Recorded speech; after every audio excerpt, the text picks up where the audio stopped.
Дорогие слушатели, для вас публикуется новая книга. Поддержите наш канал подпиской и лайком. Приятного прослушивания! Все говорят, что перед смертью вся жизнь проносится перед глазами. Это полная чушь. Когда падаешь с 20-метровой высоты, думаешь только об одном. Какая я идиотка! Воздух свистел в ушах, купол цирка кружился надо мной калейдоскопом огней. Где-то внизу кричала моя напарница Саша. Трапеция, которую я не поймала, качалась в пустоте, словно насмехаясь. Тройное сальто без страховки. Моя идея. Мой последний шанс стать звездой. И моя последняя ошибка. Странно, но я не чувствовала страха, только досаду. И мелькнувшую мысль: мама была права, надо было стать бухгалтером. Пол приближался с невероятной скоростью, еще мгновение, и я открыла глаза и поняла, что мертва. Иначе как объяснить, что вместо больничной палаты с капельницами или морга с простыней на лице я лежу в какой-то чертовой декорации к историческому фильму? «Хорошо, Алекс», — сказала я себе, — «спокойно. Это сон или кома, или ты уже в психушке, и это глюки от лекарств». Дверь с треском распахнулась, и в комнату ворвался... О, Господи! Мужчина лет 35, огромный, как шкаф, с роскошными усами и в одежде, которую я последний раз видела в фильме «Д'Артаньян и три мушкетера». Грязная рубаха на выпуск, потертые штаны и жилет. «Мари, ты, наконец, очнулась!» Он подхватил меня в медвежье объятия, от которых треснули ребра. Мадам Бернар уже хотела звать лекаря. «Мари? Кто такая Мари? Прости, я не понимаю, где я и что случилось?» Усатый гигант непонимающе уставился на меня. «Ты упала во время репетиции позавчера, ударилась головой. Мы думали...» «Ты правда не помнишь? Это же я, Жуль. Мы вместе выросли в труппе». Труппа, репетиция и падение. Кусочки мозаики начали складываться, но картинка получалась абсолютно безумная. Я упала с трапеции в Лондоне в 2025 году, а очнулась здесь, в теле какой-то Марии в прошлом? Нет, такого не бывает. Путешествие во времени — это фантастика, паниковал мой внутренний голос. «Мари!» Жуль осторожно коснулся моего плеча. «Может, тебе принести воды?» «Да, пожалуйста», прошептала я. Когда он вышел, я бросилась к маленькому мутному зеркалу на стене. Лицо, смотревшее на меня, было почти моим. Те же зеленые глаза, те же каштановые волосы, но черты мягче, моложе, будто меня отфотошопили, убрав пару лет и придав какой-то старомодный шарм. «Мари Дюпон», — пробормотала я, 23 года, дочь акробатов, выступаю в труппе мадам Бернар. Откуда я это знаю?» Воспоминания всплывали в сознании, как пузыри в газировке. Не мои, ее воспоминания. Детство в дороге, первое представление в 5 лет, смерть родителей 2 года назад, жизнь с труппой, единственной семьей, что у нее осталось. У нее или у меня? Я схватилась за край столика, чувствуя головокружение. «Хорошо, Алекс», — твердо сказала я своему отражению. «Предположим, это не сон. Предположим, ты каким-то образом попала в прошлое, в тело этой Мари. Что ты будешь делать?» Первое. Выяснить, где и когда я нахожусь. Второе. Не сойти с ума. И третье. Выжить. А там посмотрим. Когда Жуль вернулся с кружкой воды, я уже немного взяла себя в руки. «Жуль», — медленно начала я, потягивая воду, — «какой сейчас год?» Он нахмурился. 1774. Мари, ты точно в порядке? Может, все-таки позвать?» «Не-не-не, я в порядке. Просто немного туман в голове пройдет». 1774. Париж, судя по акценту и воспоминаниям Мари. Боже мой, я попала в середину XVIII века. «Мадам Бернар хочет тебя видеть», — сообщил Жюль. «Сегодня вечером представление, а она хочет знать, сможешь ли ты выступать». «Конечно смогу», — услышала я свой голос. «Приведи ее». Мадам Бернар оказалась женщиной за 50, с усталым лицом и зоркими темными глазами. Она окинула меня оценивающим взглядом и кивнула. «Выглядишь неплохо. Хорошо. Нам нужны все, кто может выступать. Публика сегодня обещает быть богатой. Какой-то виконт снимает весь зал». Она замолчала, изучая мое лицо. «Но если чувствуешь слабость, не рискуй. Нам не нужна мертвая акробатка. Это плохо для дела». «Я буду выступать», — твердо сказала я. «Могу я только посмотреть помещение? Мне нужно оценить пространство». Мадам Бернар удивленно приподняла бровь. «Оценить пространство? Мари, ты выступаешь в этом театре 5 лет подряд». Я быстро придумала оправдание. «После удара все кажется новым. Мне нужно убедиться, что я все помню правильно». «Ладно. Жуль, отведи ее. Только присмотри, чтобы снова не свалилась». Театр оказался разочаровывающим. Я ожидала чего-то грандиозного в духе лондонского королевского театра, но вместо этого получила небольшое помещение с низким потолком, крошечной сценой и зрительным залом, вмещавшим от силы человек 50. Декорации убогие, освещение, свечи по периметру, никакой безопасности, никаких современных креплений. Веревки, деревянные балки и молитва, чтобы ничего не рухнуло. «Вот тут ты выступаешь», — Жуль указал на грубо сколоченный помост в центре сцены. «Обычный номер, немного акробатики, сальто, колесо». «Немного акробатики?» — переспросила я. «Это все?» «А что еще? Ты же не канатоходка, да и канат у нас провис, нужно менять». Я посмотрела на балку под потолком. 5 метров высоты, не больше. Для моих стандартов детский сад. «Можно подняться?» — спросила я. «Мари, может, не стоит? Ты же только что...» «Жуль, я акробатка. Мне нужно понять, что я могу делать. Иначе какой смысл выступать?» «Хорошо, но я стою внизу, если что, кричи». Я полезла по приставной лестнице к балке. Дерево под руками было шершавым, но прочным. Воспоминания Марии подсказывали движение, но мое собственное тело, тело Алекс Морган, которая годами тренировалась в современном цирке, знала гораздо больше. Я встала на балку, покачнулась, ловя равновесие. Никакой страховки, никакого мата внизу, только деревянный пол. «Не думай о падении», — сказала я себе. «Ты же профессионал». И прошлась по балке, как по улице. Легко и уверенно. Жуль внизу ахнул. «Мари, ты никогда так не делала!» Я ухмыльнулась, а потом сделала заднее сальто. Жуль взвыл. «Мадам Бернар убьет меня!»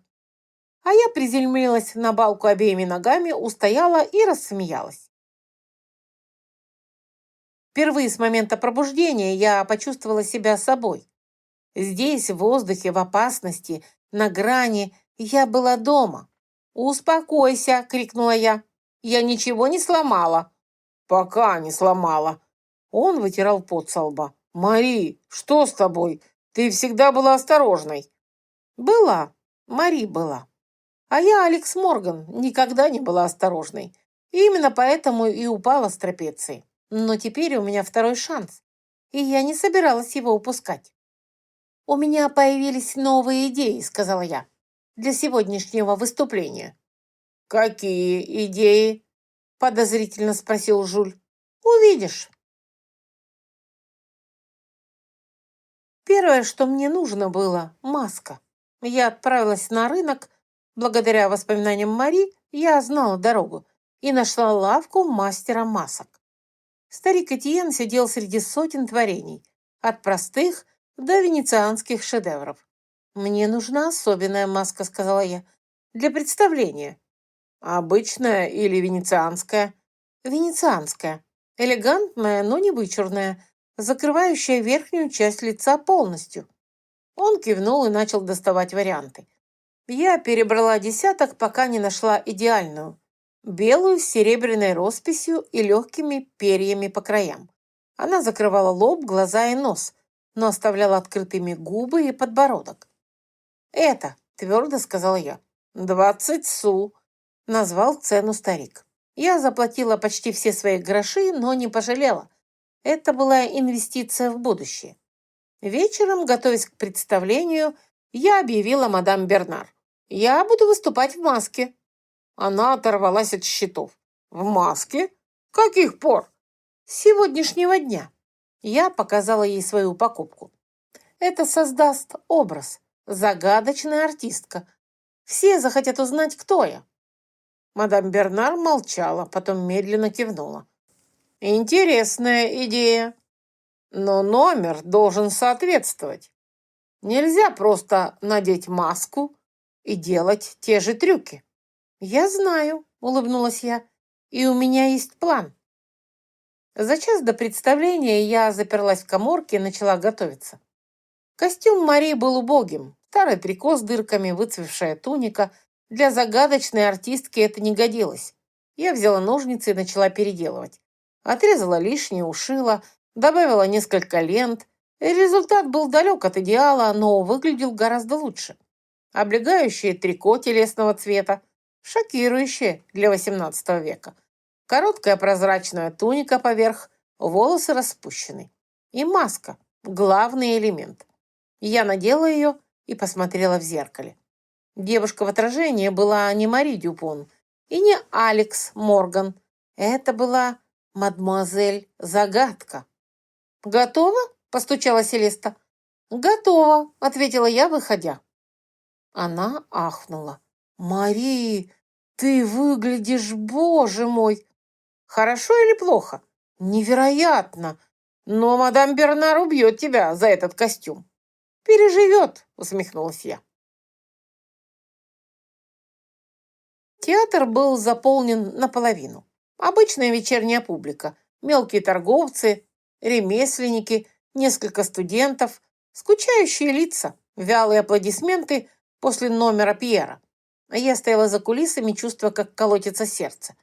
«Это твой шанс», — говорила я себе. «Покажи им, на что способна». «Следующий номер — акробатика», — объявил Пьер. Я вышла на сцену. Зал замер. Все уставились на девушку в маске и откровенном костюме. Кто-то присвистнул, кто-то захихикал. Мадам Бернар за кулисами побледнела. Но я не обращала внимания. Подошла к центру сцены и присела в изящном реверансе. Музыка заиграла простую мелодию. Я начала. Первые элементы были стандартными. Сальто вперед, назад, колесо. Но я делала их не так, как Мари. Я делала их, как Алекс Морган, профессионал из 21 века. Идеальная техника, плавные переходы. Публика перестала хихикать, начала смотреть. Я сделала серию воздушных переворотов, 5 подряд, приземляясь каждый раз идеально. Зал ахнул. Хорошо. Теперь главное. Я подошла к балке под потолком. 5 метров высоты. Никакой страховки. Жюль за кулисами замахал руками. «Не надо!» Но я уже прыгнула, подтянулась и взлетела на балку. Встала, выпрямилась. Прошла по узкому бревну, как по улице. Публика замерла. Я остановилась в центре балки, медленно подняла одну ногу, вытягивая ее вперед. Стойка на одной ноге на высоте 5 метров. Кто-то в зале застонал от страха. Я опустила ногу и развернулась, спиной к залу, и сделала заднее сальто в воздухе. Полный оборот. Приземление обратно на балку. Устояла. Зал взорвался аплодисментами. Но я еще не закончила. Я подошла к краю балки, посмотрела вниз на пол. 5 метров. Достаточно, чтобы сломать ноги. И прыгнула.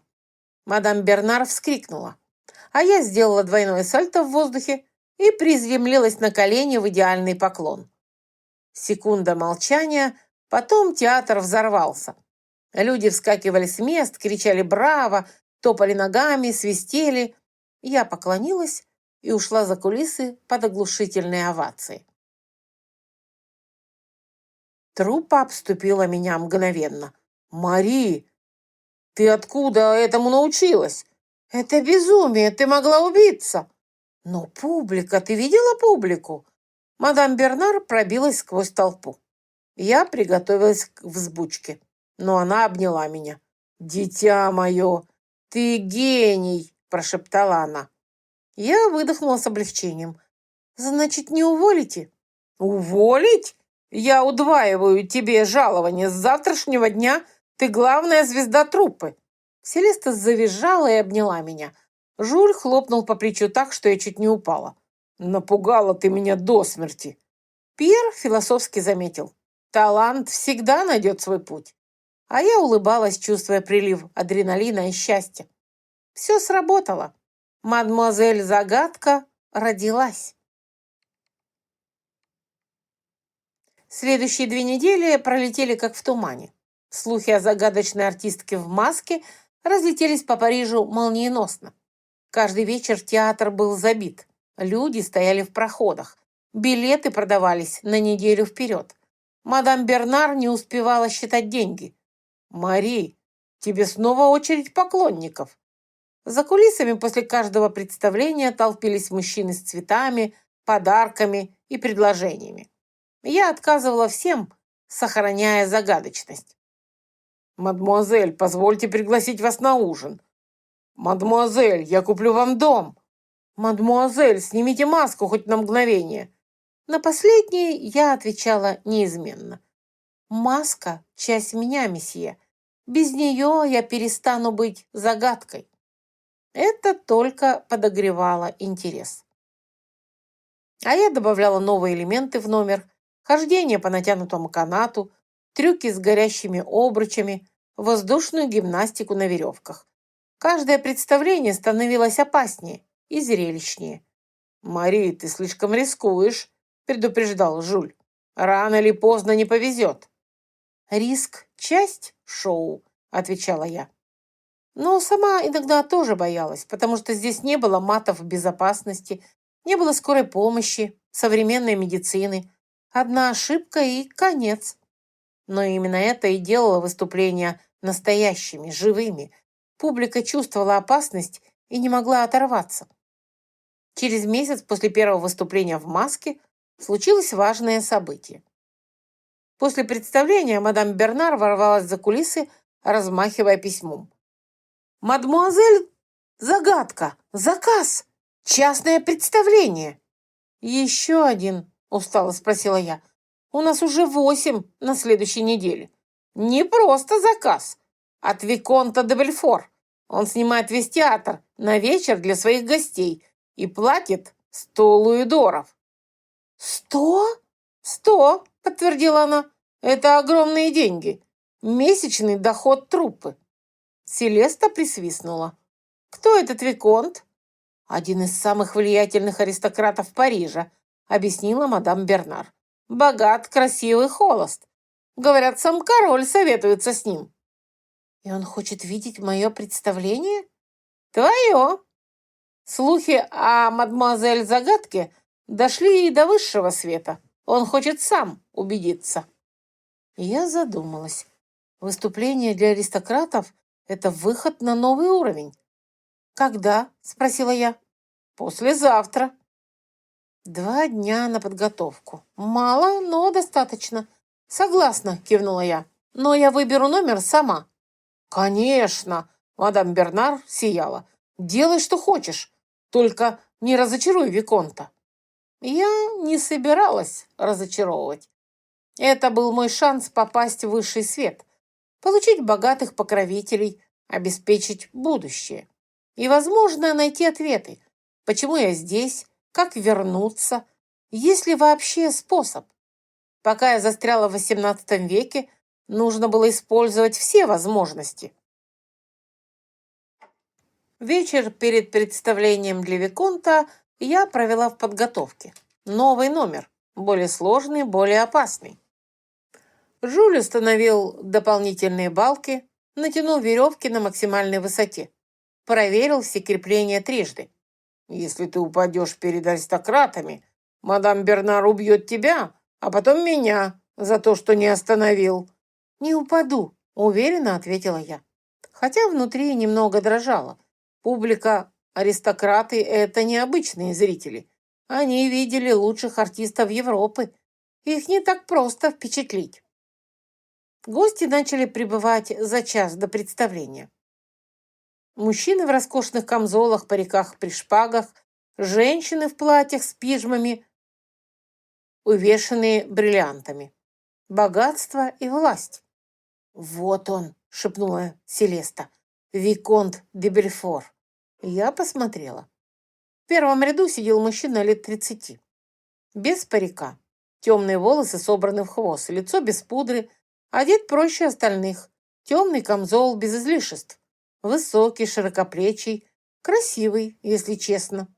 «Не думай об этом», — одернула я себя. «Сосредоточься на выступлении». «Он красивый», — мечтательно прошептала Селеста. «И недоступный», — напомнила я. «Он аристократ, а мы циркачи. Между нами пропасть». «Но ты в маске. Для него ты загадка, а не просто Мари». Я задумалась, она была права.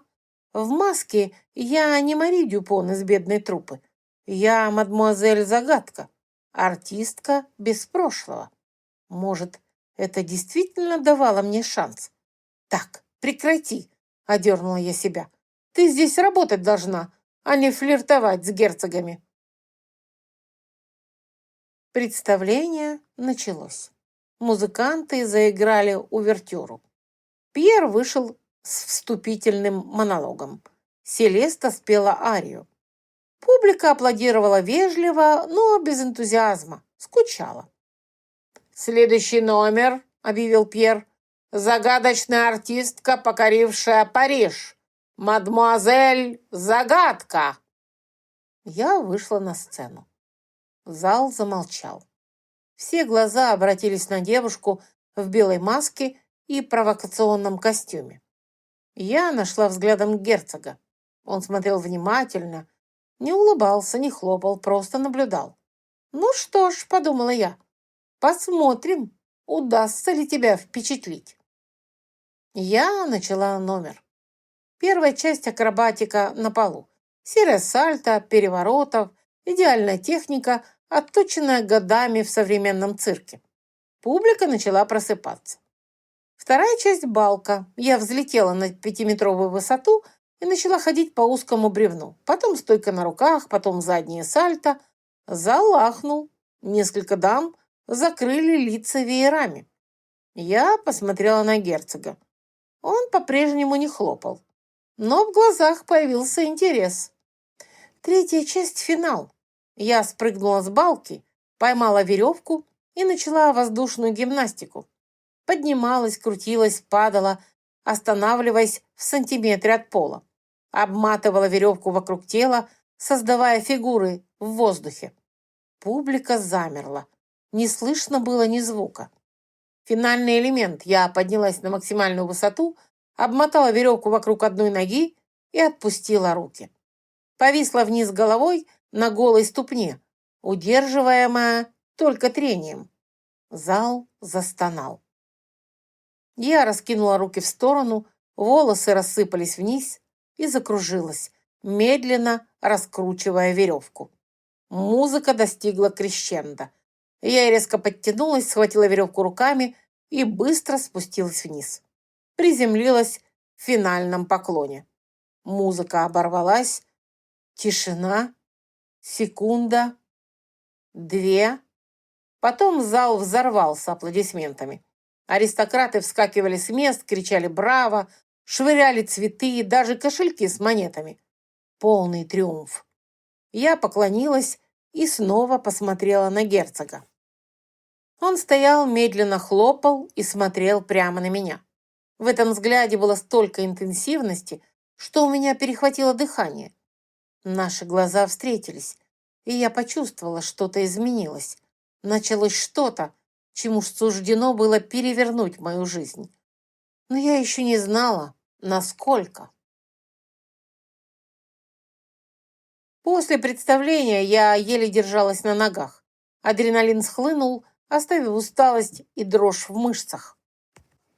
Селеста помогла мне дойти до каморки. «Ты была невероятна! Они все сошли с ума!» «Спасибо», — прохрипела я. «А герцог, ты видела, как он смотрел?» «Видела. Он влюблен в загадочную мадемуазель-загадку». Я хотела возразить, но в дверь постучали. «Мадемуазель-загадка?» — голос мадам Бернар. «Его светлость герцог де Вальмон желает вас видеть». Я замерла. Селеста вскочила, хватая гребень. «Волосы, губы. Маска ровно сидит?» «Сидит». Я поправила маску, проверяя крепление. Сердце билось как бешеное. «Почему я нервничаю? Это просто разговор после выступления. Наверняка он хочет похвалить или заказать еще одно представление. Или узнать, кто ты», — предательски прошептал внутренний голос. Я встала, расправляя плечи. «Где он?» «В главном зале. Ждет». Я вошла в зал все еще в маске и сценическом костюме. Герцог де Вальмон стоял у окна, глядя на ночной Париж. Услышав шаги, обернулся. Вблизи он был еще красивее. Серые глаза, четкие черты лица, никакой напудренной аристократической изнеженности, только сила и уверенность. «Мадемуазель Загадка», — он поклонился. «Позвольте представиться. Александр де Вальмон, герцог Бельфор». Я присела в реверансе. «Очень приятно, ваша светлость». «Ваше выступление было необыкновенным». «Благодарю». «Я видел многих артистов, но никогда ничего подобного». «Вы слишком добры, ваша светлость». «Я говорю правду. Скажите, где вы обучались этим трюкам?» «У разных мастеров, ваша светлость. То здесь, то там». «Уклончивый ответ», — заметил он. «Как и следовало ожидать от женщины, скрывающей лицо». «Загадка должна оставаться загадкой», — ответила я. «Иначе теряется все очарование». «Философски. А маска — это часть образа или необходимость?» «И то, и другое». «Интересно. А если я попрошу вас ее снять? Только на мгновение, только для меня». «Я откажу», — твердо сказала я. «Почему?»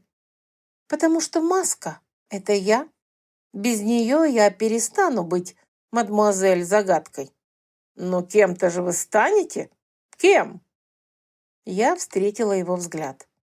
«Возможно, тем, кого вы не захотите видеть». «Вы недооцениваете мое любопытство», — тихо сказал он. «Я не остановлюсь, пока не узнаю, кто вы». «Тогда вам придется ждать, ваша светлость, потому что я не собираюсь открываться». Я повернулась к выходу. «Мадемуазель, я хотел бы заказать еще одно выступление на приеме в моем особняке через 2 недели». Я обернулась. «Ваша светлость уже щедро заплатил за сегодня». «Я заплачу вдвое больше. 200 луидоров». Я чуть не поперхнулась. «Это очень щедро». «Для такого таланта справедливо. Так что скажете?» 200 луидоров. Огромные деньги. Мадам Бернар убьет меня, если я откажусь. Но что-то внутри колебалось. Этот мужчина опасен. Не физически, эмоционально. Он заставляет меня чувствовать то, что я не должна чувствовать. «Я подумаю», — сказала я. Он удивленно приподнял бровь. «Обычно люди не раздумывают над такими предложениями». «Я необычная». «Вижу. Ну что ж, я подожду вашего ответа. До встречи, мадемуазель». Он поклонился и ушел, оставив запах дорогого одеколона и ощущение, что между нами возникло что-то невыразимое. На следующее утро я проснулась от грохота. Жюль что-то тащил по коридору, громко ругаясь. «Что происходит?» Я выглянула из каморки, зевая. «Новое оборудование», — радостно объявил он. «Мадам Бернар заказала. На деньги от вчерашнего выступления». Я спустилась вниз. В зале труппа суетилась вокруг кучи деревянных балок, веревок, полотнищ ткани. Мадам Бернар стояла посередине с блокнотом и что-то записывала. «А, Мари, проснулась!» «А что это?» «Новая сцена. Выше, прочнее, с дополнительными креплениями. Ты сможешь делать еще более впечатляющие номера». «Но это дорого!» «Мы можем себе позволить, благодаря тебе. Билеты на следующую неделю уже проданы, а слухи о выступлении перед герцогом разнеслись по всему Парижу». Селеста подбежала, обнимая меня. «Ты настоящая звезда!» Я улыбалась, но внутри чувствовала странную пустоту.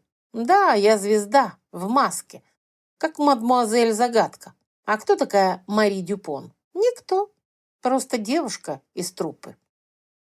После репетиции я отправилась на рынок за продуктами. Мадам Бернар дала список и несколько монет. Рынок был шумным и грязным. Торговцы зазывали покупателей, запахи рыбы, специй и немытых тел смешивались в одуряющий коктейль.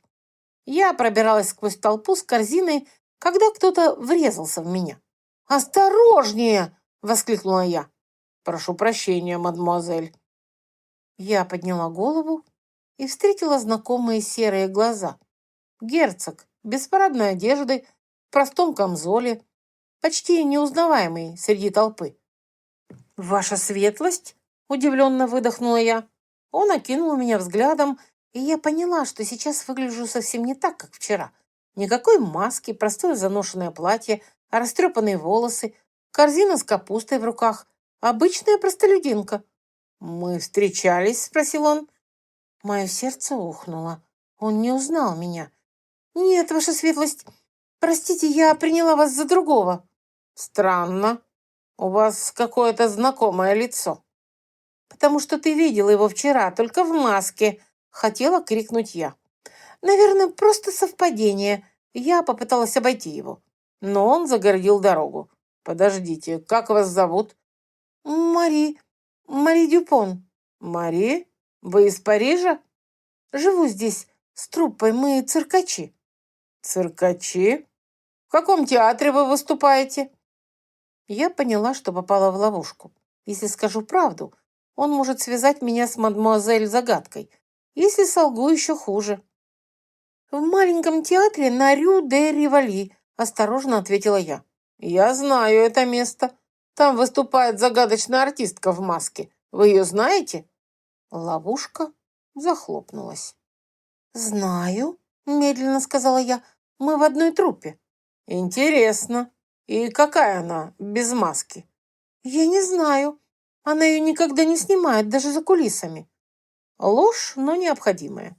Он молчал, изучая меня, а я чувствовала, как потеют ладони. Он сейчас поймет, скажет что-то. «Жаль», — наконец произнес он. «Мне очень любопытно». «Многим любопытно, ваша светлость, но она хранит тайну». «Похвально. Ну что ж, прошу прощения за столкновение, мадемуазель Дюпон. Приятного дня». «И вам, ваша светлость». Он кивнул и растворился в толпе. А я стояла, сжимая корзину, и не могла сдвинуться с места. Он не узнал меня. Маска работала. Она действительно создавала двух разных людей в его глазах. Но это почему-то не радовало, а ранило, потому что я поняла, герцог влюблен в мадемуазель Загадку, талантливую и недоступную. А Мари Дюпон для него никто, обычная циркачка, на которую он даже не обратил внимания. И это разбивало мне сердце. Я вернулась в театр в мрачном настроении. Селеста сразу заметила. «Что случилось? Ты выглядишь расстроенной». «Ничего», — буркнула я, швыряя корзину на стол. «Мари!» — я сказала «ничего». Она отступила, обиженная. Я чувствовала себя дрянью, но не могла объяснить. Как сказать, что я расстроена, потому что герцог не узнал меня без маски? Что я хочу, чтобы он видел настоящую меня, а не только загадочный образ. Это было глупо, наивно и опасно. Я села у окна, глядя на вечерний Париж. «Ты не можешь влюбиться в него», строго сказала я себе. Он герцог, между вами пропасть, и маска ее не стирает, только прячет.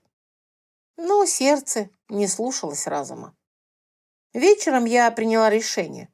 «Мадам Бернар», — сказала я согласна на выступление герцога. Она подпрыгнула от радости. «Правда, Мари, ты не пожалеешь, 200 луидоров!»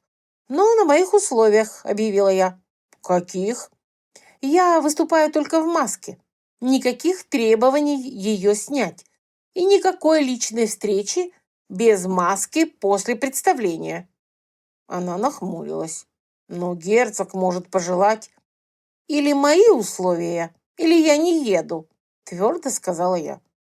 Она вздохнула. «Хорошо, я передам».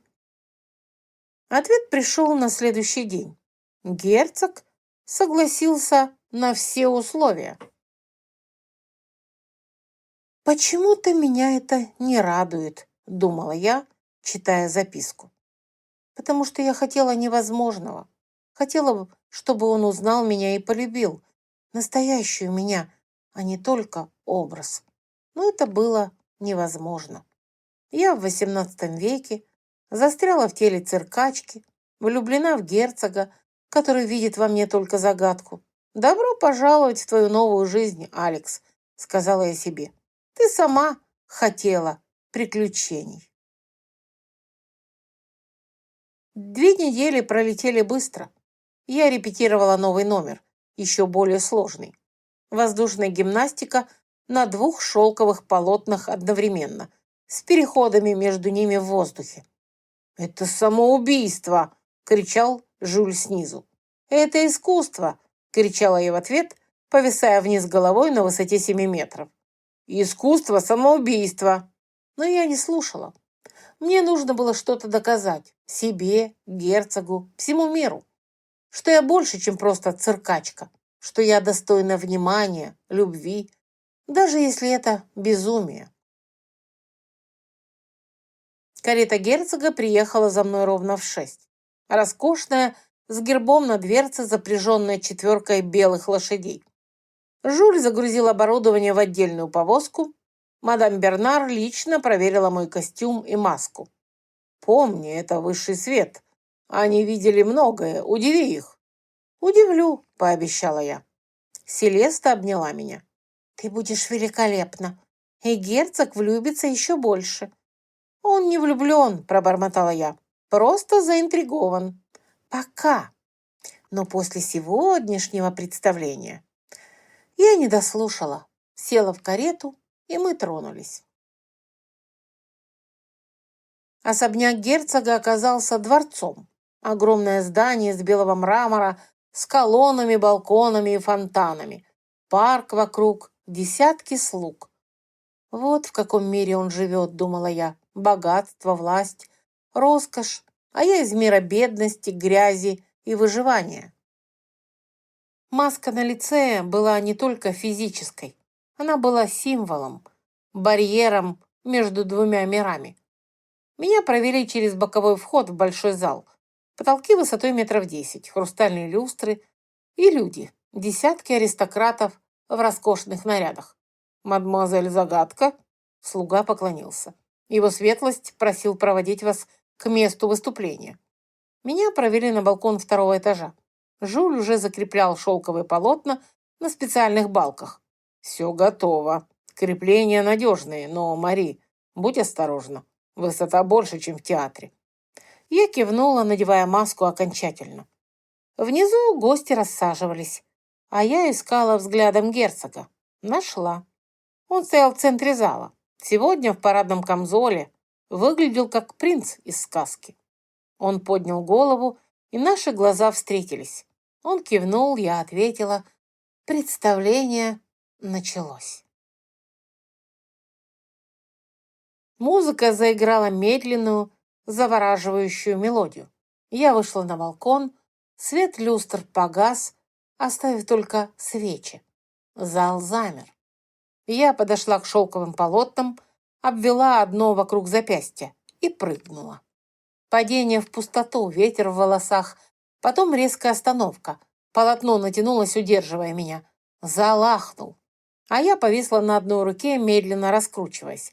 Полотно разматывалось, я опускалась все ниже и ниже, пока не оказалась в метре от пола. Публика замерла. Я оттолкнулась и начала подниматься.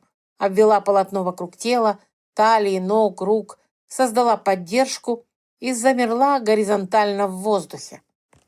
Как будто летела. Музыка нарастала, а я начала танец. Скользила по шелку вверх-вниз, создавала фигуры, отпускала руки, повисала на одной ноге. Каждое движение было плавным, но требовало огромной силы и концентрации. Я перевернулась вниз головой, руки вытянула к полу, не касаясь его, замирая в нескольких сантиметрах. Зал не дышал. Я подтянулась обратно и схватила второе полотно. Теперь у меня было два в каждой руке. Сложнейший элемент – переход между полотнами в воздухе. Я оттолкнулась от одного, летя к другому, поймала, обвила вокруг ноги, отпустила первое, оно упало, я осталась на втором. Музыка достигла кульминации. Финальная фигура. Я поднялась на максимальную высоту, обмотала полотно вокруг обеих ног и отпустила руки. Повисла вниз головой, удерживаемая только трением шелка о кожу. Раскинула руки в сторону и замерла. Тишина. Абсолютная тишина. Потом музыка оборвалась. Я быстро распустила полотно, скользя вниз, и приземлилась в финальный шпагат. Секунда паузы, и зал взорвался. Аплодисменты гремели, как гром. Люди вскакивали, кричали. Я поднялась, поклонилась, искала взглядом герцога. Он стоял неподвижно, не хлопал, просто смотрел. И в его глазах было что-то, от чего мое сердце сжалось. Восхищение, изумление и что-то еще. Что-то темное, страстное, опасное. Я быстро отвела взгляд и поспешила уйти. За кулисами меня отступили слуги с водой, полотенцами, похвалами. «Мадемуазель, это было невероятно! Его светлость в восторге! Гости не могут успокоиться!» Жюль пробился сквозь толпу. «Мари, ты в порядке?» «В порядке. Просто устала». «Его светлость просит вас подойти», — сообщил слуга. «Хочет лично поблагодарить». «Мне нужно привести себя в порядок». «Конечно, мадемуазель, он ждет в саду». «В саду. Не среди людей. Наедине.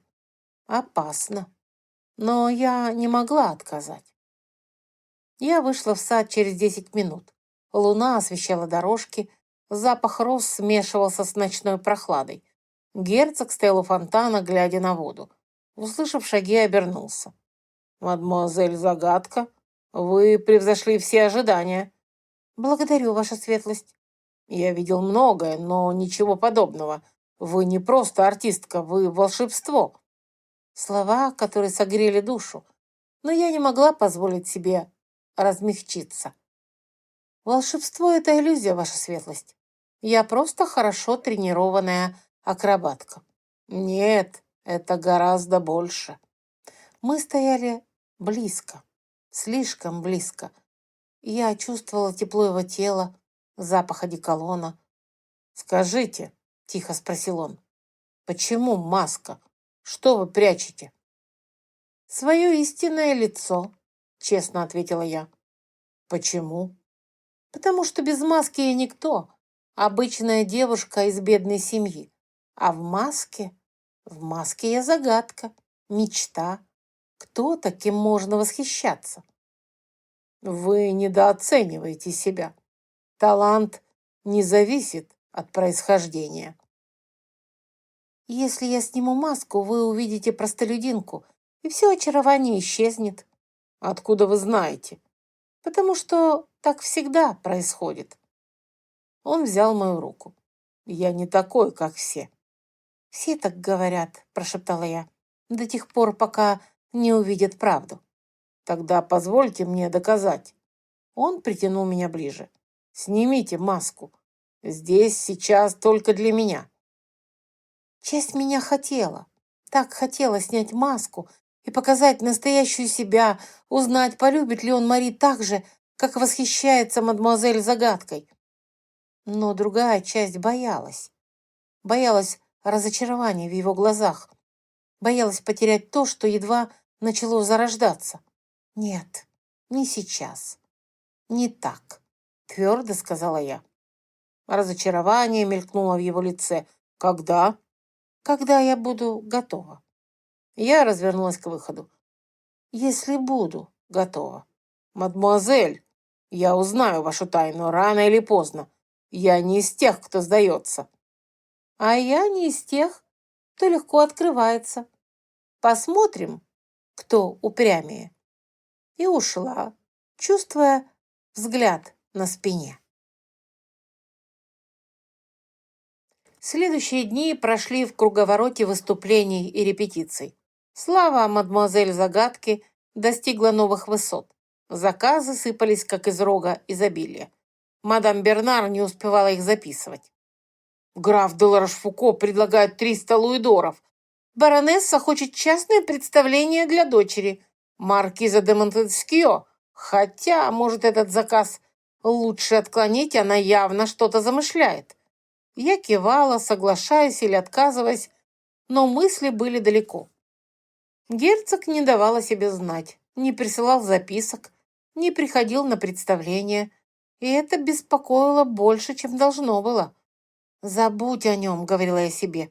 «Он просто богатый аристократ, увлекшийся экзотической артисткой. Пройдет». Но сердце не слушалось. Через неделю случилось неизбежное. Я шла с рынка с корзиной продуктов. Узкая парижская улочка, толпа, обычный день. И вдруг столкновение. Корзина вылетела из рук, капуста покатилась по булыжникам. «Черт!» — вырвалось у меня. «Прошу прощения, мадемуазель!» — раздался знакомый голос. Я подняла голову и встретила серые глаза. Герцог, без парадного костюма, в простом дорожном камзоле. «Ваша светлость!» Я присела в реверансе, стараясь спрятать лицо. Но было поздно.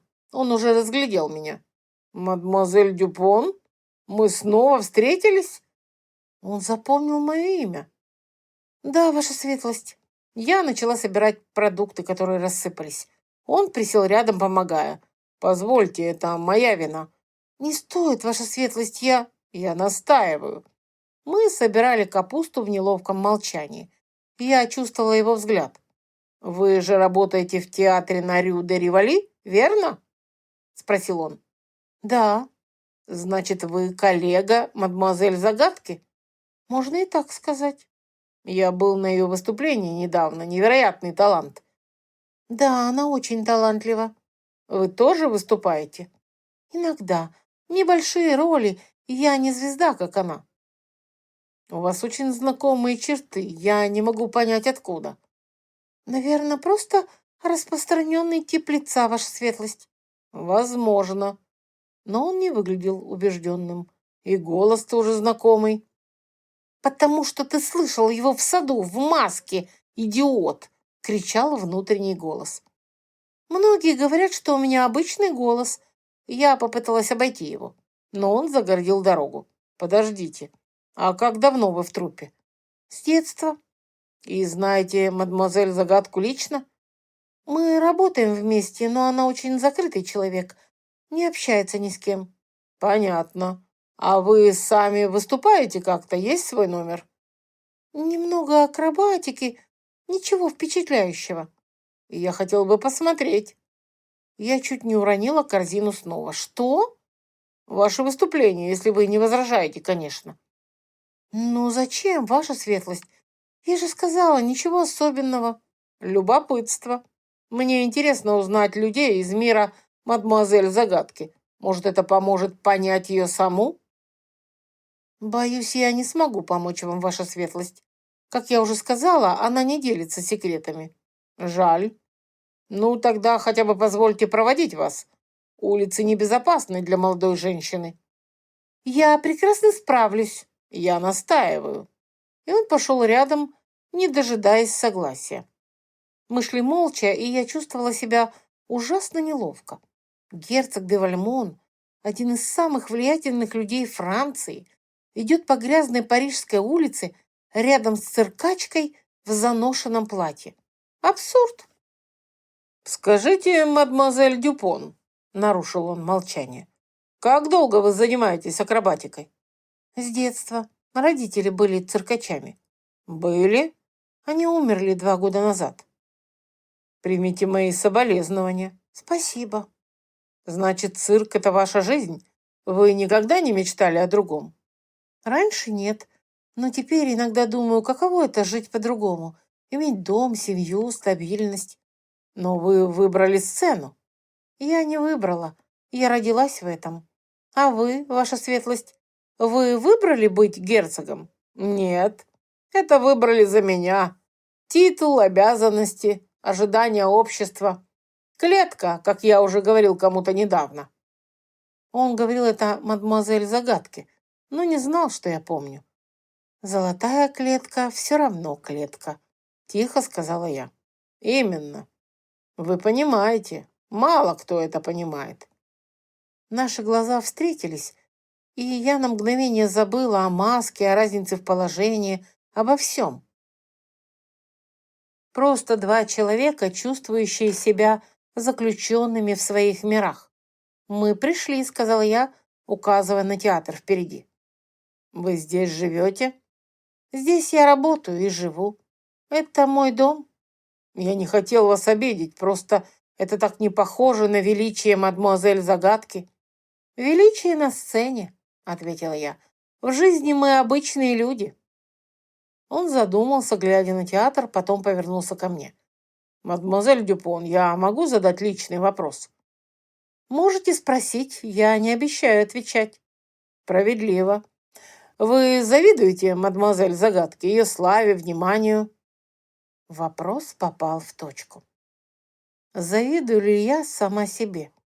«Нет», — медленно ответила я, — «не завидую, потому что я знаю цену этой славы. Она не может быть собой, должна постоянно носить маску. Это одиночество, ваша светлость». «Вы правы», — сказал он тихо. «Я не подумал об этом. Слава — это тоже клетка». «Именно». Мы стояли молча. Между нами возникло странное понимание. «Спасибо, что проводили, ваша светлость. Мне пора». «Подождите». Он достал кошелек. «Позвольте хотя бы компенсировать испорченные продукты». «Не нужно». «Я настаиваю». Он протянул несколько монет. «Пожалуйста».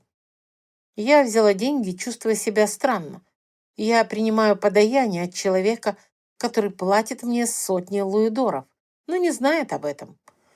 «Благодарю, ваша светлость». «До встречи, мадемуазель Дюпон. Надеюсь, мы еще увидимся». «Возможно», — уклончиво ответила я. Он ушел, а я стояла, сжимая монеты, и чувствовала, как что-то меняется. Он начинает видеть меня, настоящую меня, Мари Дюпон, а не только мадемуазель Загадку. И это было прекрасно и ужасно одновременно. После той встречи герцог начал появляться в театре часто. Сначала как зритель, сидел в зале, смотрел представление мадемуазель Загадки. Потом начал приходить днем, под предлогом обсуждения новых заказов с мадам Бернар.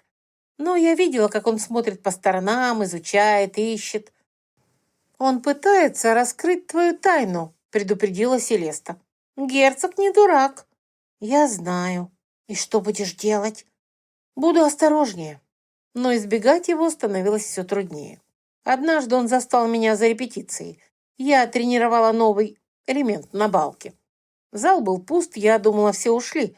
Сделала разбег, прыжок на балку, сальто и увидела его. Герцог стоял в дверях и наблюдал. Я так удивилась, что чуть не сорвалась. В последний момент поймала равновесие и приземлилась на балку. «Ваша светлость!» — воскликнула я, спускаясь. «Я не знала, что вы здесь». «Извините, я пришел к мадам Бернар, но она вышла, я услышал шум и решил посмотреть». Я стояла перед ним в репетиционной одежде, в старом трико, вспотевшая, с растрепанными волосами, без маски, обычная циркачка. «Это было впечатляюще», — сказал он. «Вы сказали, что делаете только простые номера». «Я репетирую более сложные, но не выступаю пока с ними». «Почему? Вы явно талантливы». «Потому что мадемуазель Загадка — звезда, а я не могу затмить ее». «Странная логика», — заметил он, «как будто вы работаете против себя». «Если бы ты только знал», — подумала я. «Это так работает наша труппа», — дипломатично ответила я. Он обошел балку, изучая конструкцию. «Это тоже оборудование, на котором выступает мадемуазель Загадка?» «Да». «И она здесь тренируется днем?» «Иногда». «Но вы ее никогда не видели?» «Ловушка». Он расставлял ловушки. «Редко. Она приходит или рано утром, или поздно вечером, когда никого нет». «Удобно», — пробормотал он. «Мадемуазель Дюпон, а могу я увидеть ваше выступление? Полноценное, с тем номером, что вы репетировали». «Зачем, ваша светлость?» «Любопытство. И что-то мне подсказывает, что вы гораздо интереснее, чем хотите казаться». Сердце забилось быстрее. Он подозревает, начинает понимать. «Я польщена, ваша светлость, но...» «Пожалуйста», — перебил он, — «без маски, без публики. Просто вы и ваш талант». «Хорошо», — согласилась я, — «но не сегодня. Мне нужно подготовиться». «Когда?» «Завтра, после полудня». «Я приду. Благодарю, мадемуазель». И он ушел, оставив меня в панике. Я не спала всю ночь, придумывая план. Я не могу отказаться, это вызовет подозрение. Но и выступать в полную силу нельзя, он сразу узнает стиль мадемуазель Загадки.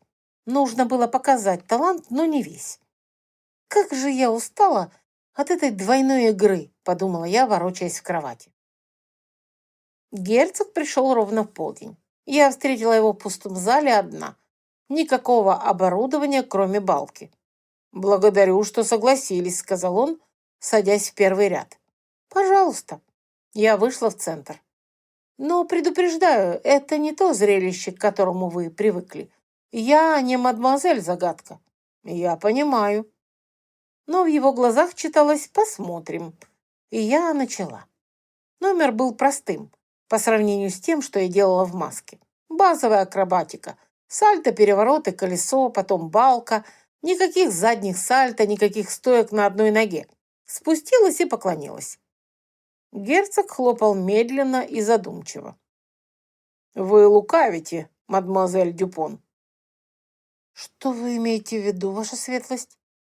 «Вчера я видел, как вы делали заднее сальто на балке. Сегодня вы его не сделали. Почему?» «Я не была уверена, что получится перед зрителем». «Ложь. Вы нарочно упростили номер. Вопрос «зачем?»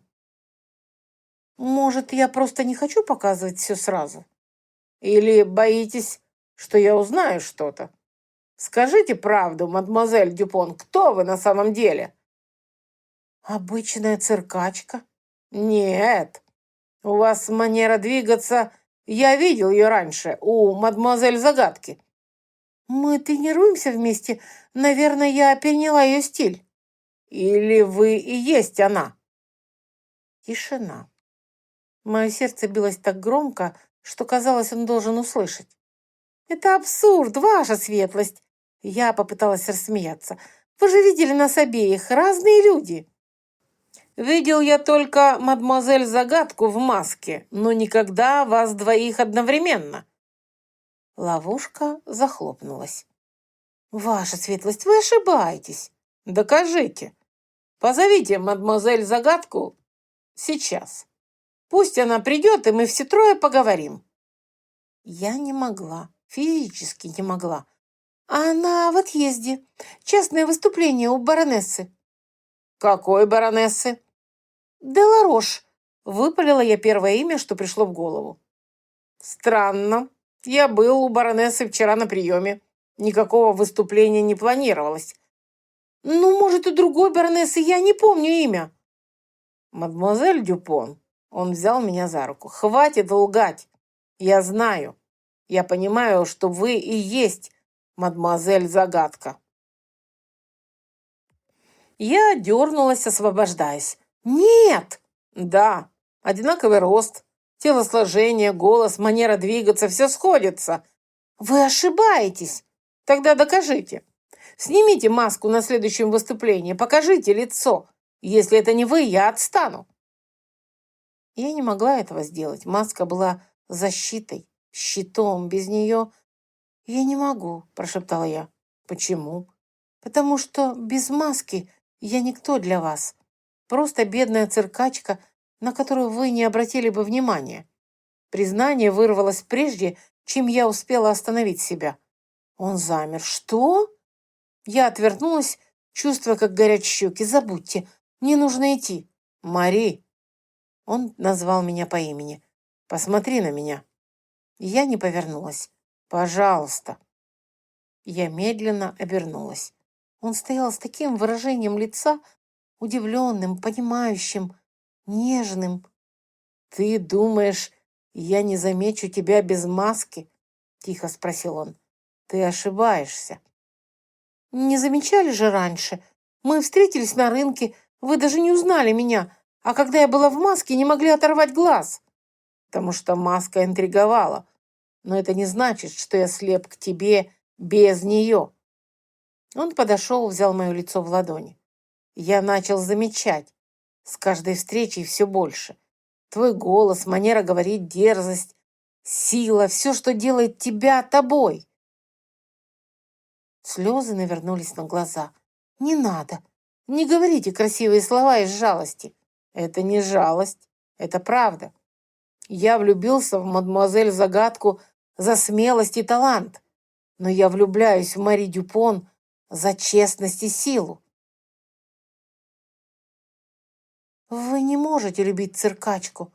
Вы герцог. И какое это имеет значение?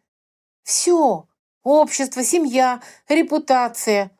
К черту все это. Я устал жить в клетке правил. И он поцеловал меня. Медленно, нежно, так, словно я была драгоценностью. А я ответила на поцелуй, забыв обо всем. О масках, различиях, невозможности нашей любви. Был только этот момент. Здесь и сейчас. Когда мы оторвались друг от друга, я прижалась к его груди, слушая стук сердца. «Что мы наделали?» – прошептала я. «То, что должны были сделать давно», – ответил он. «Но...» «Никаких «но». Мари, или как там тебя зовут на самом деле?» «Что?» «Ничего». «Мари не твое настоящее имя?» Я промолчала, и он понял. «Кто ты?» – тихо спросил он. «Откуда пришла? Почему все так сложно?» Я не могла сказать правду, что я из другого времени, другого мира, что попала сюда после падения с трапеции. Он решит, что я сумасшедшая. «Мария — мое имя здесь и сейчас», — медленно сказала я. «Прошлое оно сложное.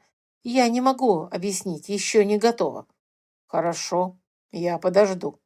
Но знай, что бы ты ни скрывала, это не изменит моих чувств». Если бы он знал правду, он не был бы так уверен. Но я не сказала этого, просто прижалась к нему сильнее, наслаждаясь моментом, потому что не знала, сколько таких моментов у нас будет.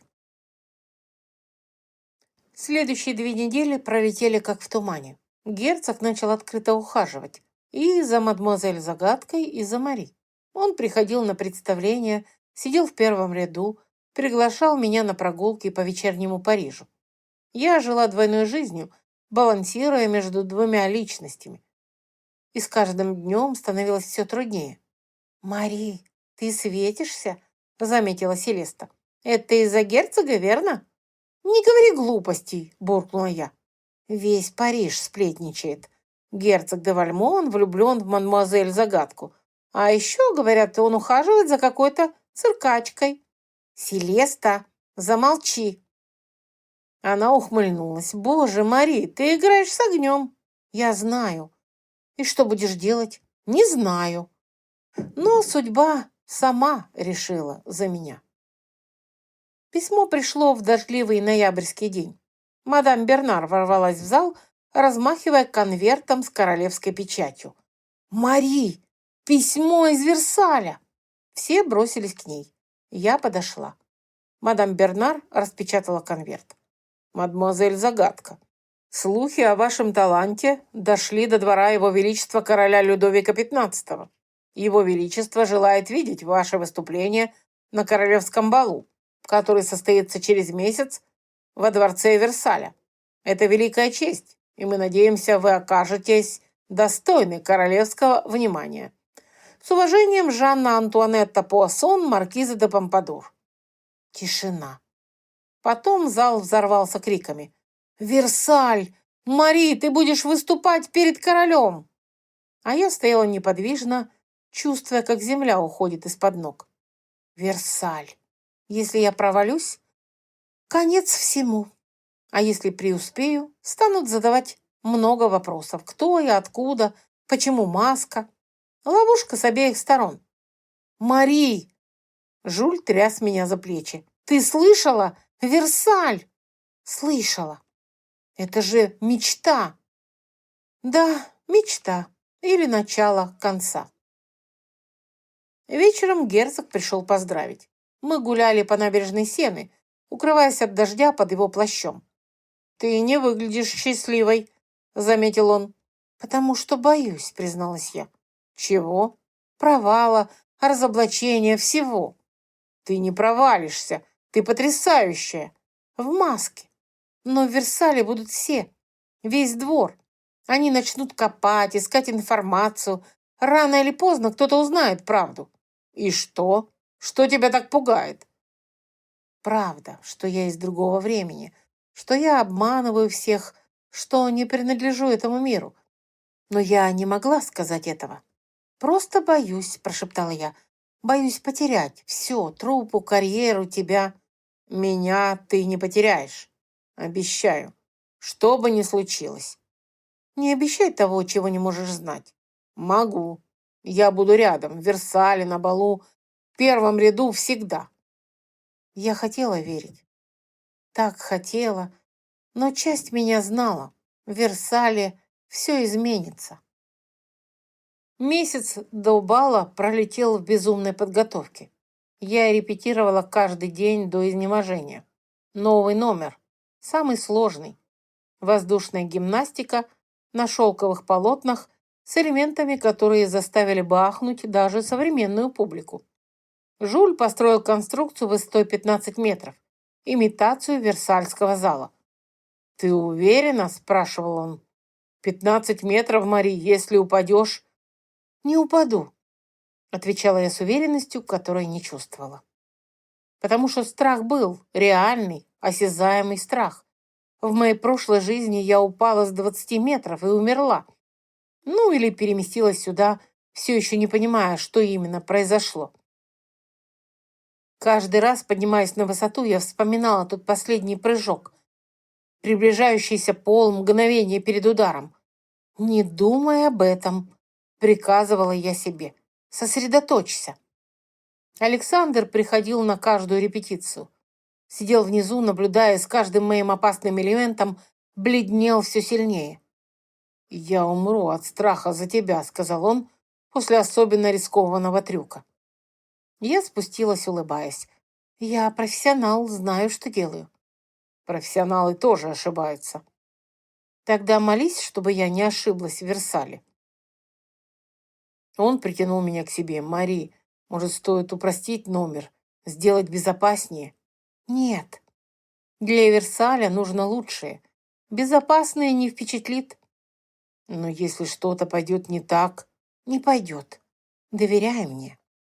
Он вздохнул, но кивнул, хотя беспокойство в глазах не исчезло.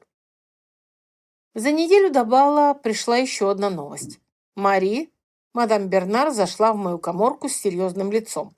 Нам нужно поговорить». «Что-то случилось?» «Маркиза де Монтескио». «Что с ней?» «Она распускает слухи, говорит, что мадемуазель Загадка самозванка, что ты используешь трюки и обман, а не настоящий талант». «Это ложь!» «Я знаю, но она близка к королеве, если она настроит двор против тебя». Почему она так ненавидит меня? Я же с ней даже не знакома. Мадам Бернар помолчала, потом тихо сказала.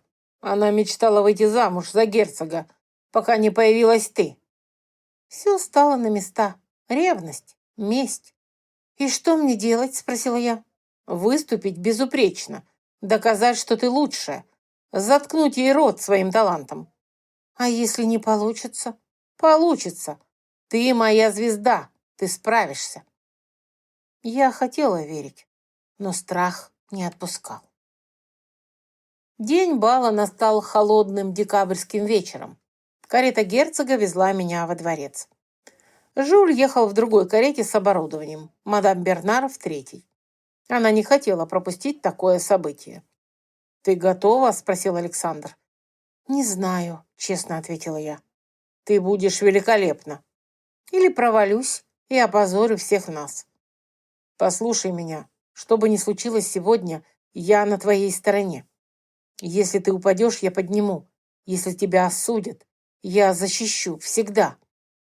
«Почему ты так добр ко мне?» «Потому что люблю тебя. Обе твои версии. И с маской, и без». Я прижалась к нему. Что бы ни случилось, думала я, этот момент стоил всего. Версаль предстал во всей красе. Огромный дворец, залитый светом тысячи свечей. Гости пребывали в каретах, сливки французского общества. Герцоги, графы, маркизы, дамы в платьях стоимостью годового дохода труппы. Меня провели в зеркальный зал, легендарное место, о котором я читала в учебниках истории. 70 метров длиной, потолки, расписанные фресками, люстры с сотнями свечей. «Боже!» — выдохнула я. Жюль обернулся. «Впечатляет, да?» «Это невероятно и пугающе, потому что здесь будут все. Король, королева, весь двор. Одна ошибка, и я стану посмешищем на века». Гости начали собираться задолго до представления. Я стояла за колонной, наблюдая, искала взглядом Александра. Нашла его у трона, беседующим с пожилым мужчиной в роскошном камзоле. Король Людовик XV. Рядом женщина средних лет в розовом платье. Маркиза де Помпадур, любовница короля и самая влиятельная женщина Франции. А чуть поотдаль она, маркиза де Монтескио. Красивая, в зеленом платье, с холодной улыбкой, она смотрела на Александра с нескрываемой злобой. Потом ее взгляд переместился и встретил мой. Она улыбнулась хищно, торжествующе. Она что-то задумала, ёкнуло сердце. «Мадемуазель Загадка?» Слуга коснулся моего плеча. «Пора». Я глубоко вдохнула. «Ты можешь», — сказала я. «Ты делала это сотни раз. Это просто еще одно выступление». Музыка стихла, зал замер. Церемонимейстер объявил громким голосом. «Дамы и господа, Его Величество король Людовик XV представляет вашему вниманию сенсацию Парижа, загадочную артистку, покорившую столицу, мадемуазель Загадку». Я вышла в центр зеркального зала. Сотни пар устремились на девушку в белой маске и серебристом костюме. Я нашла взглядом Александра. Он сидел рядом с королем, сжав подлокотники кресла. Я кивнула ему незаметно. Он кивнул в ответ. Музыка заиграла. Я подошла к шелковым полотнам, спускавшимся с потолка. 15 метров чистого шелка. Обвела оба вокруг запястий и прыгнула.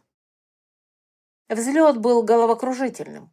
Я поднималась все выше и выше, пока не достигла самого потолка. Оттуда зал казался игрушечным. Я замерла на мгновение, позволяла публике рассмотреть меня.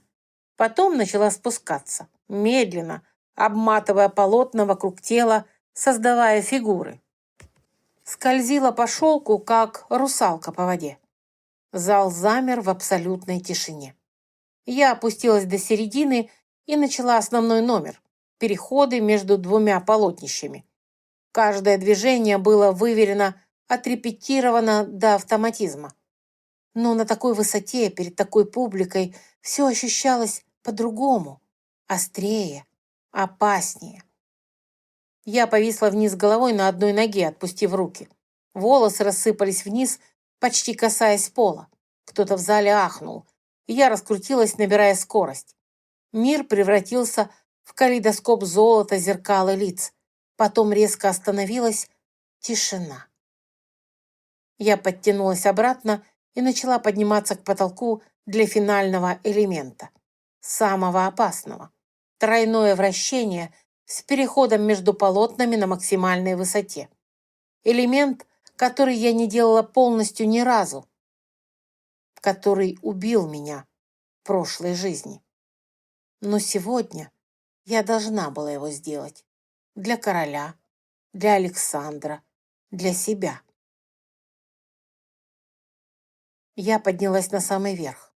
15 метров над полом. Без страховки. Обвела одно полотно вокруг запястья, второе держала другой рукой на расстоянии метра. Глубокий вдох. Музыка достигла крещендо. Я оттолкнулась. Первое вращение, полотно разматывается. Я падаю, кружась в воздухе. Второе вращение. Ветер свистит в ушах. Зал внизу кружится. Третье вращение. Полотно заканчивается, я лечу ко второму. Рука вытянута, пальцы тянутся к шелку. Поймай! Поймай! Пальцы сомкнулись на ткани. Резкая остановка, рывок, чуть не вывернувший плечо. Но я держусь. Я повисла на одной руке в 3 метрах от пола, раскачиваясь. Зал замер, потом взорвался аплодисментами. Рев был оглушительным. Люди вскакивали с мест, кричали «Браво!». Король встал. Редчайшая честь. Я медленно спустилась, приземляясь в финальный поклон. Триумф. Абсолютный, безоговорочный триумф. Я сделала это. Победила страх, победила прошлое. Но триумф длился недолго. После представления меня пригласили к королю. Я подошла, кланяясь низко, как учили воспоминания Мари. «Мадемуазель Загадка», — король говорил с легким хрипом, — «вы поразили нас. Редко мы видим такое мастерство». «Ваше Величество слишком добры». «Скажите, почему маска? Кто скрывается под ней?» «Тайна, Ваше Величество. Искусство требует загадки». «Философски. Но мы любопытны. Не согласитесь ли вы снять маску? Только для нас, в знак уважения к короне». Зал замолчал, все смотрели на меня. Я открыла рот, чтобы ответить, но меня опередили. «Ваше Величество!» — раздался голос. Маркиза де Монтескио подошла к трону. «Возможно, мадемуазель боится снимать маску не из-за загадки, а из-за того, что скрывает нечто постыдное». «Что вы имеете в виду, маркиза?» — нахмурился король. «Я провела расследование, Ваше Величество. Мадемуазель Загадка — самозванка, обычная циркачка из бедной труппы. Ее настоящее имя Мари Дюпон, и она обманывает весь Париж, притворяясь кем-то особенным». Гробовая тишина. Мое сердце колотилось так, что грозило выпрыгнуть из груди. «Это ложь», — выдавила я. «Ложь?» — маркиза подняла бровь. «Тогда докажите, снимите маску. Докажите, что вы не та самая Мари Дюпон, которую все видели в театре на Рю-де-Риволи». Я не могла снять маску, физически не могла, потому что тогда все узнают правду. Мне не нужно ничего доказывать. Я повернулась к королю. «Ваше Величество, мое выступление говорит само за себя. Талант не зависит от происхождения». «Но честность зависит», — холодно сказала маркиза. «И если вы отказываетесь снять маску, значит, скрываете что-то». «Маркиза», вмешался Александр. «Вы переходите границы». «Я? Или это артистка, обманывающая весь двор?» «Хватит!» Король поднял руку. «Мадемуазель Загадка, мы задаем вопрос в последний раз. Снимите маску по приказу короны». Я стояла, сжав кулаки, чувствуя, как рушится все. Если сниму маску, признаю, что обманывала, потеряю мистику, карьеру, все. Если откажу королю, оскорбления могут арестовать. Безвыходная ситуация. «Ваше Величество!» — раздался голос Александра. «Позвольте мне вмешаться». Король кивнул. Александр подошел ко мне, встал рядом, взял мою руку и объявил на весь зал. «Мадемуазель Загадка действительно Мари Дюпон, циркачка из бедной труппы. И я знал это с самого начала». Зал ахнул. «И знаете что? Мне все равно, потому что она самая талантливая артистка, которую я видел, самая смелая женщина, которую я знаю, и женщина, которую я люблю». Взрыв шепота. «Скандал!» Маркиза де Монтескио побледнела. «Вы не можете!» «Могу». Он повернулся к королю. «Ваше Величество, я прошу вашего разрешения на брак с мадемуазель Мари Дюпон». Зал замер. Я не дышала. Король молчал долго, изучая нас обоих. Потом медленно кивнул. «Смелое решение, герцог де Вальмон, безумное, но мы всегда ценили смелость. Я даю вам свое разрешение, но знайте, общество вас не простит легко». «Я готов», — твердо сказал Александр. Король махнул рукой. «Тогда идите. Развлечение окончено». Мы вышли из Версаля под шепот и осуждающие взгляды. Аристократы расступались, как от прокаженных. Кто-то фыркал, кто-то открыто смеялся. Маркиза де Монтескио стояла у выхода торжествующей улыбкой. «Поздравляю, герцог! Вы только что разрушили свою репутацию ради циркачки!» Александр даже не посмотрел на нее, просто повел меня дальше. Мы сели в карету, Жюль и мадам Бернар ехали в другой, давая нам побыть наедине. А я сидела, уставившись в пустоту, не в силах произнести ни слова. «Мари», — позвал Александр. Я не ответила. «Мари, посмотри на меня». Я медленно повернулась.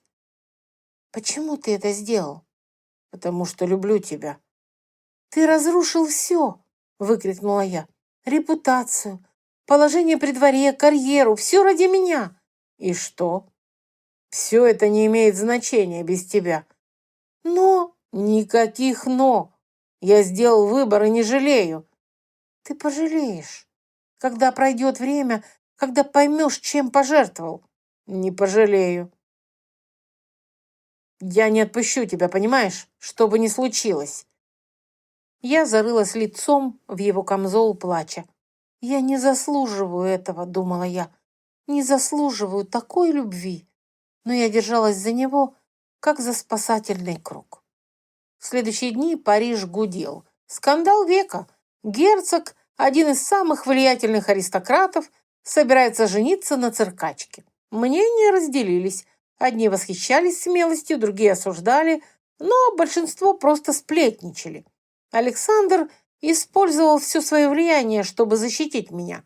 Граф де Ла-Рошфуко, его близкий друг, публично поддержал наш союз.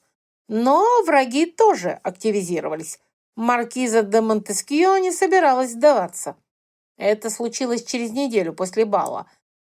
Я репетировала в театре новый номер, более сложный, нужно было поддерживать репутацию.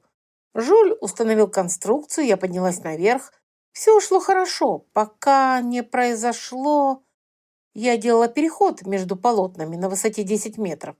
Оттолкнулась, потянулась к второму полотну, и крепление сорвалось. Полотно упало. Я полетела вниз. «Опять!» — мелькнула мысль. «Опять падаю!» Время замедлилось. Жюль кричал где-то внизу.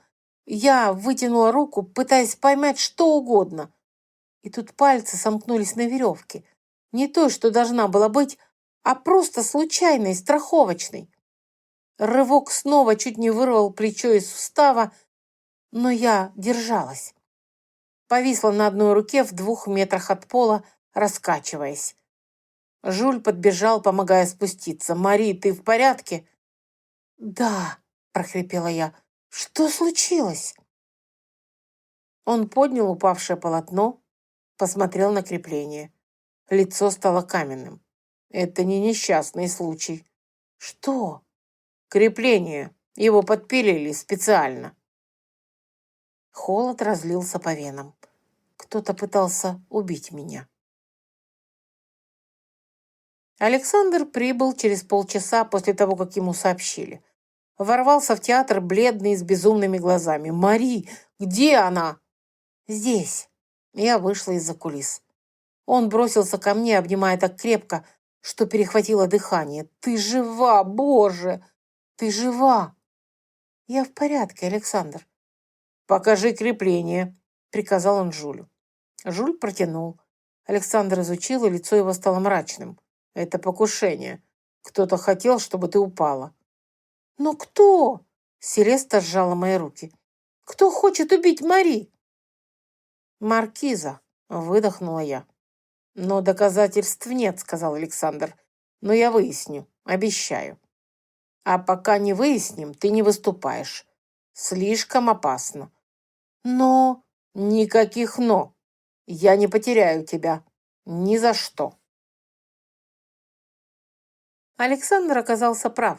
Через 3 дня его люди нашли доказательства. Слуга театра, подкупленный маркизой, признался, что подпилил крепление.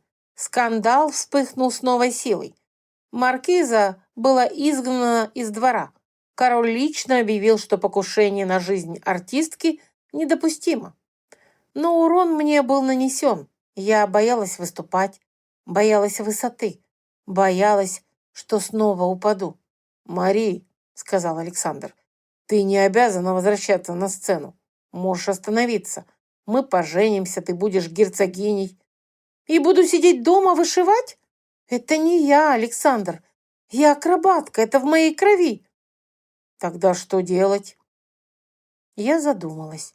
Потом медленно сказала. «Мне нужно преодолеть страх, выступить снова, доказать, что я не сломлена. Это опасно. Жизнь вообще опасна, но я не могу жить в страхе. Я должна вернуться». «Хорошо, но на моих условиях. Полная проверка оборудования, страховка. И я буду внизу. Всегда». Договорились. Представление назначили через 2 недели. В том же театре, где случилось покушение. Билеты раскупили за день. Все хотели видеть, вернется ли мадемуазель Загадка после трагедии. Я репетировала каждый день, борясь со страхом. Каждый раз, поднимаясь на высоту, вспоминала падение, но продолжала. Потому что это было важнее страха. Это было о том, кто я есть. Настал вечер представления. Зал был забит битком. Я стояла за кулисами в маске. В последний раз. «Мари», — подошел Александр, — «ты уверена?» «Да, я готова». «Тогда лети. Покажи им, кто ты». Музыка заиграла, и я вышла на сцену. Номер был тем самым, что я делала в Версале. Воздушная гимнастика на шелковых полотнах. Но с одним отличием. В финале, после тройного вращения, я поднялась на самый верх, посмотрела на зал внизу и медленно сняла маску. Зал ахнул. Я держала маску в руке, позволяя всем видеть мое лицо. Мари Дюпон, простая циркачка, и мадемуазель Загадка одновременно. «Меня зовут Мари Дюпон!» — крикнула я на весь зал. «Я родилась в цирке, выросла в дорогах, носила маску, потому что боялась, что без нее меня не заметят. Но я больше не боюсь, потому что я поняла, маска не делает меня особенной, талант делает, смелость делает, и любовь делает. Я посмотрела на Александра. Он встал, начиная хлопать. Граф де Ларошфуко присоединился, потом мадам Бернар, Жюль, Селеста. Постепенно весь зал поднялся, аплодируя, а я бросила маску вниз, и она упала к ногам Александра. Больше не нужна.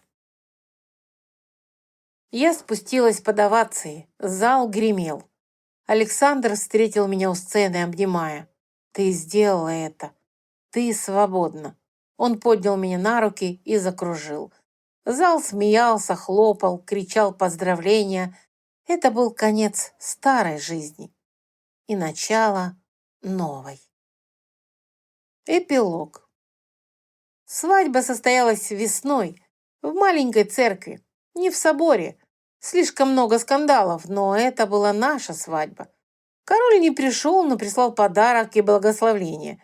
Мадам де Помпадур теплое письмо. Высший свет раскололся, но постепенно начал принимать. Я не бросила выступления. Александр помог открыть Академию циркового искусства, первую во Франции. Большое здание на окраине Парижа, современное оборудование, преподаватели со всей Европы. Жюль стал главным тренером, Селеста учителем вокала, Пьер режиссером. А иногда по ночам я все еще вспоминала современный мир. Лондон, электричество, интернет. Но потом смотрела на Александра, спящего рядом, на академию, которую мы построили, на жизнь, которую создали, и понимала, я дома. Не в том времени, где родилась, а там, где нашла себя. И я поняла, иногда нужно упасть, чтобы научиться летать. Потерять все, чтобы найти главное, надеть маску, чтобы открыть настоящее лицо. Моя сказка началась с падения, а закончилась полетом. Конец. Автор книги Тиса и Серж Луис. Друзья, спасибо, что были с нами до конца этой истории. Если вам понравилась аудиокнига, поддержите ее лайком и комментарием. Для нас это действительно важно. Подпишитесь на наш канал. Впереди вас ждут новые миры, магия, любовь и истории, в которые хочется возвращаться снова и снова. До скорой встречи!